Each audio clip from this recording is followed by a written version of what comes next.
এক আল্লাহর বান্দা দুনিয়াতে বিবাহ করিয়া সন্তান চাইতে চাইতে কন্যা কন্যা, কোনো ছেলে নাই, বারবার চায় ছেলে, বারবার হয় কন্যা, বারবার ছেলে চায়, বারবার কন্যা হয়। হইতে হইতে হইতে হইতে 6টা কন্যা। কয়টা? 6টা। মেজাজ গরম হয়ে গেছে, এইবার শেষ। আল্লাহর বান্দা কয়, ও বিবি, 7ম নাম্বারে যদি গর্ভে সন্তান আসে কন্যা হলে তোমারে তালাক দিয়ে দিব। আল্লাহর বান্দি ভালো বাবার ঘরের সন্তান, স্বামী যত গালি দেয় কোনো গালির জবাব দেয় না, শুধু নামাজের মুসাল্লায় কাঁদে, আল্লাহ আমার স্বামীরে হেদায়াত দাও, আমার স্বামীরে বুঝাইতে পারি না, বেয়াদবিও করতে পারি না। ও আল্লাহ, সন্তান দেওয়ার মালিক তুমি, এখানে তো আমার কিছু করার নাই। ও আল্লাহর বান্দারা, ভালো করে বুঝো, ওই আল্লাহর বান্দা 6টা কন্যা পাইয়া 7ম নাম্বার বাচ্চা গর্ভে আসলো, সিগন্যাল দিয়া দিল, কন্যা যদি হয় তোমারে তালাক দিব, বাবার বাড়ি চলে যাই, আমি কন্যা চাই না। আল্লাহর বান্দি যেখানে কথা বলা দরকার সেই জায়গায় কথা বলতেছে। দুনিয়াতে আসার কাছাকাছি সময়ের এক ঘটনা, আল্লাহর বান্দা রাতের গভীরে ঘুমে নিমগ্ন হয়ে গেল।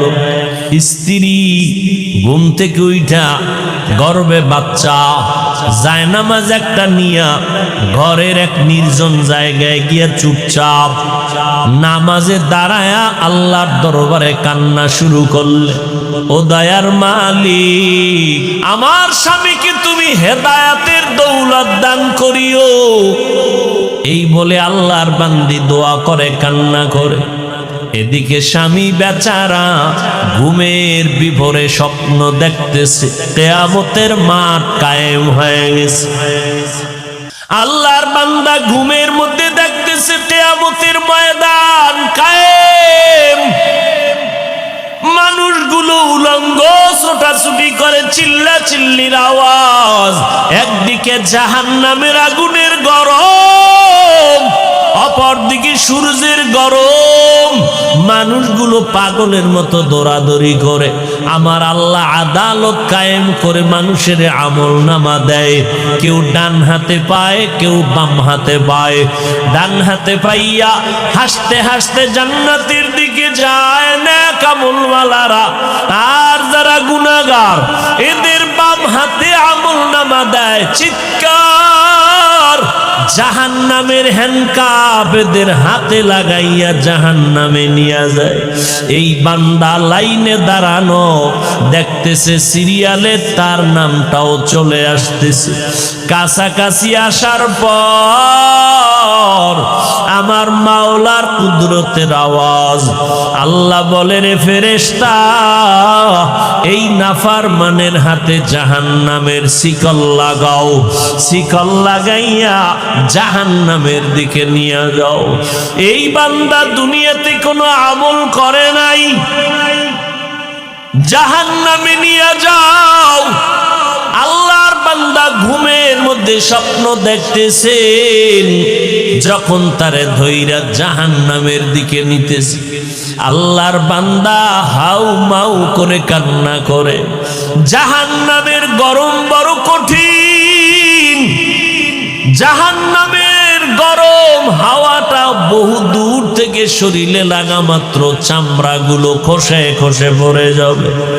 ওই জাহান্নামী ঘুমে দেখতেছেন জাহান্নামের 7টা দরওয়াজা, প্রথম দরওয়াজায় নিয়ে যখন ঢুকাবে, হঠাৎ ওই বান্দা দেখতেছেন ফেরেশতারা জাহান্নামের প্রথম দরওয়াজা দিয়ে ঢুকাইতে চায়, দেখে একটা মেয়ে দরজার সামনে দাঁড়ানো।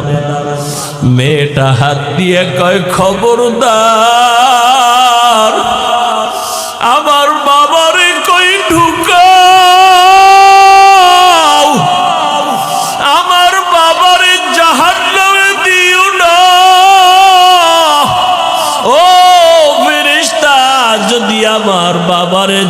জাহান্নামে দাও, আমাকে আগে জাহান্নামে দাও।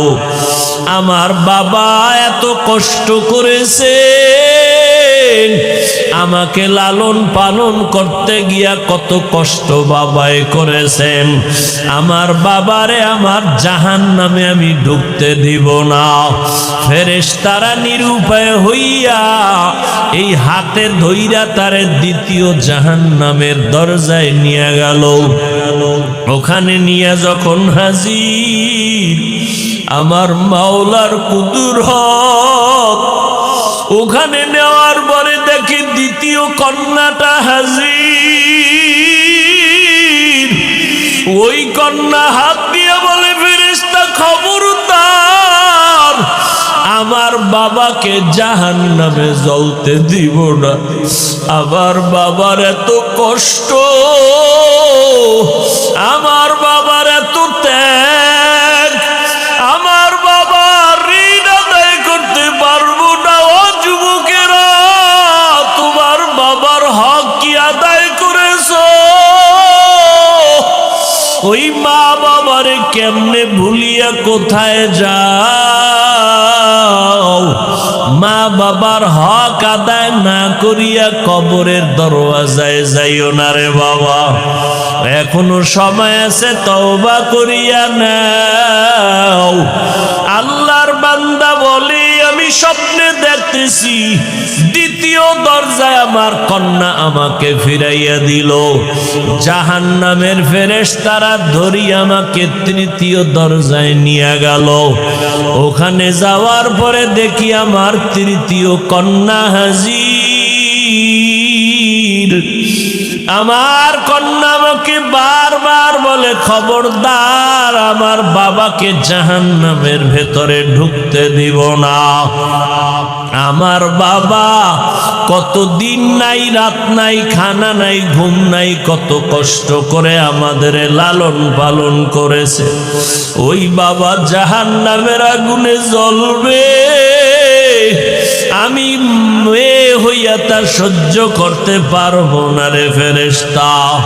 চতুর্থ দরজায় নিল, দেখা সেখানেও চতুর্থ কন্যা দাঁড়ানো। পঞ্চম দরওয়াজায় নিল, পঞ্চম দরওয়াজায় পঞ্চম কন্যা দাঁড়ানো। ষষ্ঠ দরওয়াজায় যখন নিল, ষষ্ঠ কন্যা দাঁড়ানো। এইবার আল্লাহর বান্দা ভয় কান্না করে বেহুশ। সপ্তম দরওয়াজায় যদি নিয়ে যায় আমার উপায় কি হবে? কারণ আমার তো আর একটা কন্যা নাই। আমার যদি 7টা কন্যা হতো, 7টা জাহান্নামের দরজা থেকে বেঁচে যাইতাম। ষষ্ঠ দরজায় দাঁড়ায়া কাঁদতেছে, ওদিকে ষষ্ঠ কন্যাটা বাবার জন্য ঢাল হয়ে দাঁড়ায় গেল। সপ্তম দরওয়াজায় যখন নিবে, আল্লাহর বান্দা হঠাৎ সজাগ হয়ে গেছে। সজাগ হইয়া দেখে তার শরীরটা কাঁপতেছে, চোখে পানি, কান্নার আওয়াজ।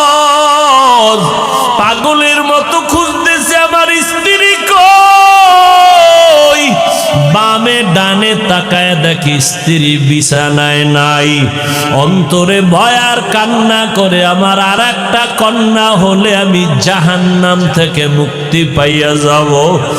আমার জাহান্নাম থেকে মুক্তির জন্য আর একটা কন্যা দরকার। আমি আমার স্ত্রীর সাথে কত অপরাধ করলাম, কত কষ্ট দিলাম।